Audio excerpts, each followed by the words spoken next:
Well, we know now that Min Li made her way into the palace, or at least into the inner city of the city of bright moonlight, and she has met the king. And so we'll go on with chapter 23 today. Min Li and the king walked through the garden, and she told him her name and where she was from and about her journey. Remembering the fish's warning, she carefully didn't mention the dragon waiting for her in the forest. As they walked, the patterned stone pathway gently massaged her feet, and the sun seemed to disappear like a closing flower. When they finally approached the pavilion, night had fallen. So, the king said, now you have come here to find the guardian of the city. Yes, Minli said, and looked at him expectantly. And you think the guardian is me? The king said. Yes, Minli said. Do you know what the borrowed line is? And may I have it? The borrowed line, the king repeated, and they stopped in front of the pavilion.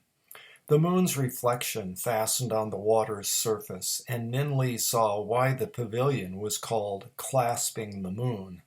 The image of the moon lay protected in the water like a glowing pearl, and the king stared at it deep in thought. Come, let's eat, and then we'll see what we can do, or what can be done with your borrowed line. Minli entered the open-air pavilion. At the center, 2 stools and a small table of elaborately carved ginkgo wood waited for them. A large, finely woven bamboo basket was as tall as Minli's waist, stood next to the chairs. The king eagerly lifted off its lid, and rich, warm aromas floated into the air, making Minli's stomach grumble. The king took out the plates of delicate pink shrimp dumplings, savory noodles and pork, dragon's beard bean sprouts, emerald green chives, and a bowl of white jade tofu soup. A pot of tea and an assortment of cakes sat on the bottom layer of the basket to finish off the dinner. The king handed Minli a pair of intricate gold chopsticks that weighed heavily in her hands, and with his urging, Minli began to eat what was easily the most delicious meal she had ever had. I'm not sure what the borrowed line is that you were looking for, the king told Minli as he sipped his tea. They had finished eating the main meal, and she was enjoying a turtle-shaped cake filled with sweet and soft red bean paste, a taste not known to her before. As she swallowed, its richness seemed to warm her from her throat down to her stomach.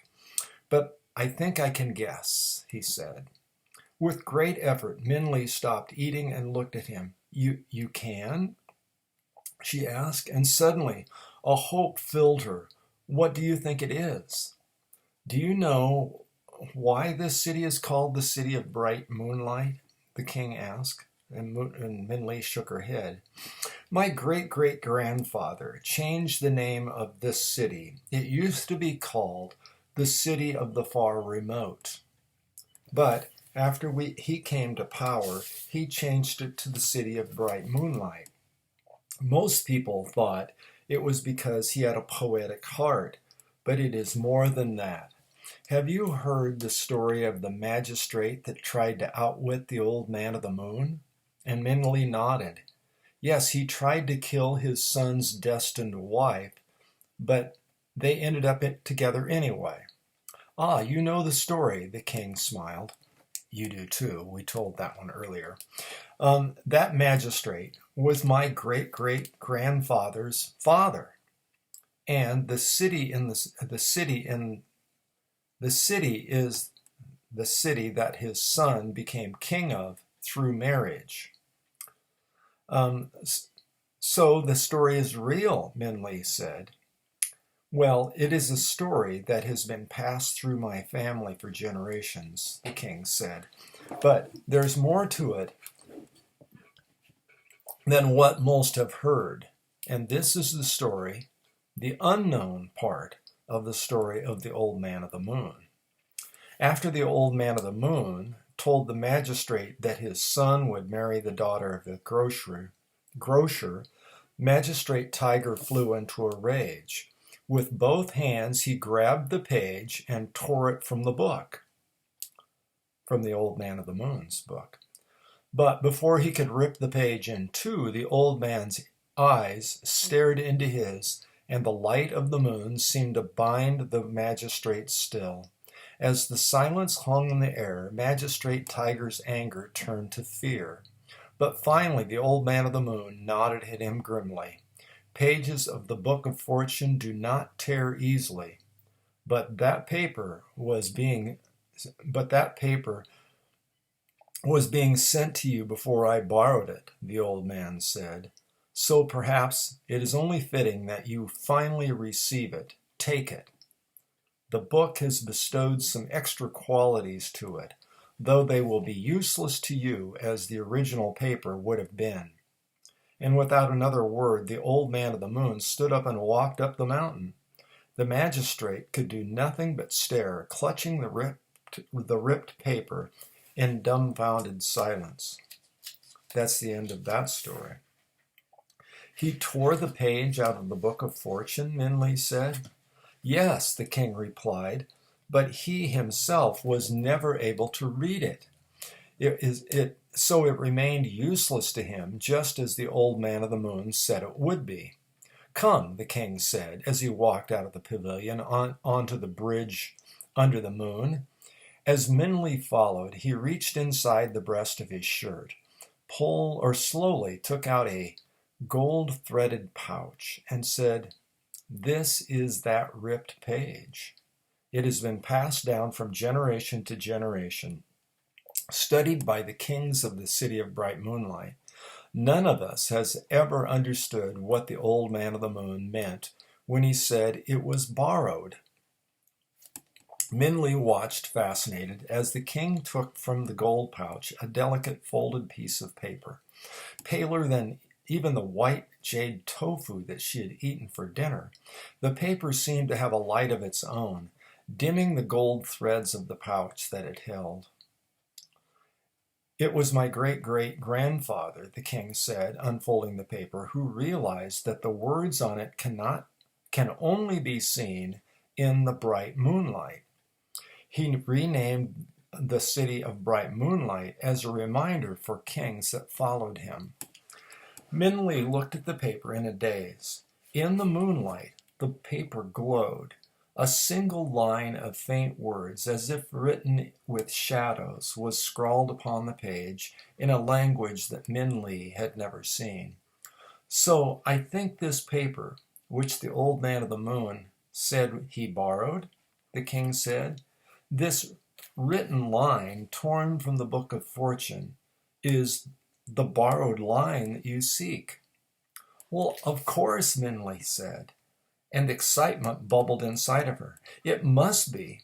But her excitement popped as she looked at the carefully preserved page and remembered how the king had had it on his person carefully and preciously, I lost my place, kept in the pouch around his neck. It seemed impossible that he would give her such a cherished treasure. It was only after much study that my great-great-grandfather was able to decipher the words, the king said, and that is when he realized that the words changed according to the situation at the time. From then on, whenever a king of the city of bright moonlight has had a problem, he consults the paper. "And it tells you what to do?" Minli asked. "Yes," the king gave a wry smile, "though not the way you think. Sometimes the line on the page is more mysterious than the problem." And with that, the king looked down at the line. As he read, a startled expression came across his face. "What does it say?" Minli asked. "It says," the king said slowly, "you only lose what you cling to." And the king's words seemed to hang in the air. All was silent except for the soft rustling of the page in the gentle breeze. Min Li, unable to speak, watched it flutter as if it were waving at her. "So it seems your request," the king said, "deserves consideration. The line tells me as much. Let me think." Min Li looked at the king, quiet but puzzled. "For generations, my family has prized this paper. We have honored it for its spiritual power and authority. It has been passed on and studied and cherished and revered. It has been valued above gold or jade," the king said slowly. "But what is it really?" Min Li shook her head, unsure of how she should respond. "It is actually," the king said, "simply proof of my ancestor's rudeness, his unprincipled anger and ruthless greed. Yet we've disregarded that. Instead, we guard and protect this written line so dearly that the rulers of the city of Bright Moonlight carry it at all times, not daring to let it out of their possession." The moon seemed to tremble as ripples spread over the reflection caught in the water. The king continued again, and speaking more to himself than to Min Li. "We have clung to it, always afraid of losing it," the king said. "But if we choose to release it, there is no loss." Min Li felt her breath freeze in her chest, and she knew the king's mind was in a delicate balance. If he refused to give her the line now, she knew she would never get it. And perhaps it was never meant for us to cling to, no matter whom the paper originally belonged to. This is a page from the Book of Fortune, a book that no one owns, the king said. So perhaps it is time for the paper to return to the book. A wind skimmed on the water, and Min Li could see her anxious face as pale and as white as the moon reflected it. "You only lose what you cling to," the king repeated to himself. He glanced again at the paper and then looked at Min Li. A serene expression settled on his face, and then he quietly smiled and said, "So, by choosing to give you the line, I do not lose it." And with those words, he placed the paper in Min Li's trembling hands. Whoa, somebody that we haven't seen or talked about for the last few times was the dragon. Let's go check up on him for chapter 24. Outside the city, Dragon waited. Even after Min Li had disappeared, the dragon still watched from the trees. He felt odd when she had passed the old stone lions and the door had closed behind her. He realized that he had never before had a friend, and what a nice feeling it was to have one. And perhaps that is why the second night, when the sky darkened and the moon rose, Dragon crept out from the shadows of the trees and approached the closed, sleeping city. While he wouldn't admit it, Dragon thought just standing by the walled city might make him feel just a bit less lonely. The silver moon cast a frosted glow upon the rough stone wall and the guardian lion statues. Did you hear that? Dragon stared at them as he approached the gate. Their stocky, heavily built bodies seemed to weigh down the stone platforms they sat upon, and the darkness of the night made their stiff, curly manes look like rows of carved blossoms. One lion held a round ball underneath his forearm, and the other held a lion cub that seemed to be grinning at him. In fact, all the lions seemed to be grinning at him as if it were a secret joke that they were watching. "Am I so funny?" the dragon asked them as he passed. "Yes!" burst out the small lion cub, wiggling free of his mother's paw. "You're very funny." As Dragon jumped back in surprise, the lion cub laughed out loud, obviously highly amused at the dragon's shock. But with his laugh, both adult lions shook themselves from their platform. "Xiao Miao," the mother lion scolded, "don't laugh at the lost dragon." Besides, you know the rules. No moving in the presence of others. But it's a dragon, the cub said, not a people. He doesn't count for rules, does he? Besides, he is funny. Big dragon trying to tiptoe like a mouse. Jiao Ma, the deep male voice of the other lion boomed in the air, and the cub gave a half-hearted look of shame and then was immediately quiet and still. By this time, Dragon had found his voice. You're alive then? He said. Of course we are, the male lion said, scrutinizing the dragon with interested eyes. Everything's alive. The ground you're walking on, the bark of those trees. We were always alive, even before we were lions, and were just raw stone. However, carving us did give us a bit more personality. You're a fairly young dragon, aren't you? The female lion asked kindly. You seem only 100 or 150 years old. Don't worry, you'll learn soon enough. 100? The lion cub said. I'm much older than you. I'm 868. And you still have not attained wisdom, the father lion told him. Don't tease the young one. Well, what are you doing here? The cub asked. Not unkindly. Dragons don't usually come down to earth much. Are you lost? And though unusual, the lions weren't unfriendly. So Dragon settled down and told them the whole story about being born, living in the forest, meeting Min Li, and now their travels to find the borrowed lion and the old man of the moon. The lion didn't interrupt once, though the cub did snicker from time to time. You belonged to Magistrate Tiger, the cub said when the dragon finished. That means you're the terrible giant, or terrible dragon.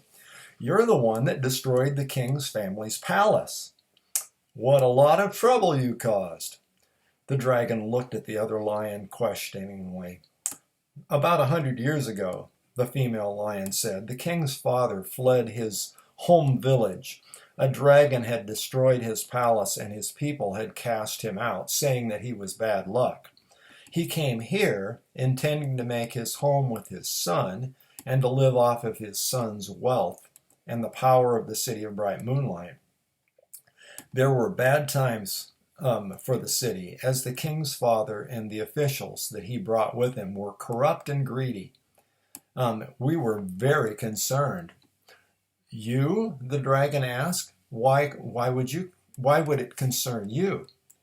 Why would it concern us? Well, it is completely our concern, the male lion said. We are the guardians of the city. It is our responsibility to watch and keep the city turning. To see it begin to crack alarmed us to no end, and the lion held out the round ball that he held in his hand and showed the dragon an old deep fracture that was slowly being filled with the dust of earth. What did you do? Dragon asked. And this next story is called A String of Destiny. We were afraid the city would break as the times became more turbulent with secret meetings and violent outbursts. We watched the crack in our world widen. It was only a matter of time, we thought, before it would tear into two. One night, as we despaired, we saw a figure walking in the moonlight. Bent and old, he glowed like a lit lantern. When we saw he was carrying a large book and a small sack, we knew instantly it was the old man of the moon and called him over. Please help us, we begged him. We need to keep the city together. The old man of the moon looked at us, our outstretched, cracking globe, and our pleading faces. Without a word, he sat down before us and opened his book, leafing through the pages and stroking his beard. After several minutes of consulting his book, he opened his sack and handed us a red thread. You are to hold this until it is needed, the old man told us, and then slapped his book shut and walked away, ignoring our words of thanks. We knew the old man of the moon was giving us a string of destiny, one of the very strings that he used to bind people together. It was a marvelous gift. While he left us no instructions, we guessed that we were to use it to tie around the city if it looked like it were to split. After that, night after night, we watched our sphere, ready to use the string at the first signs of breakage. Unsure of its abilities or power, we dared not use it for anything but the direst of circumstances. But the crack did not grow. Unexpectedly, the king renounced his father. He exiled him and his officials from the city, and harmony returned. Slowly the fracture was filled with the powder of earth and stone, and I have held the string unused. And that's the end of the story of the string. And as the male lion finished, he lifted his paw to reveal a flattened line of red thread. The borrowed line, the dragon said. That's it. Minli said that she needed to get the borrowed line from the guardian of the city. You're the guardian, and that's the borrowed line we need. I suppose it is, the lion said, looking at the string. So perhaps I have been holding it all this time so I could give it to you. And the lion dropped the string into the dragon's outstretched hand. Now we've got to figure out which one of those borrowed lines is really the right borrowed line. What a mystery they have to solve here. So next time we'll find out more, and we'll find out if we can keep getting some of those questions answered. See you later.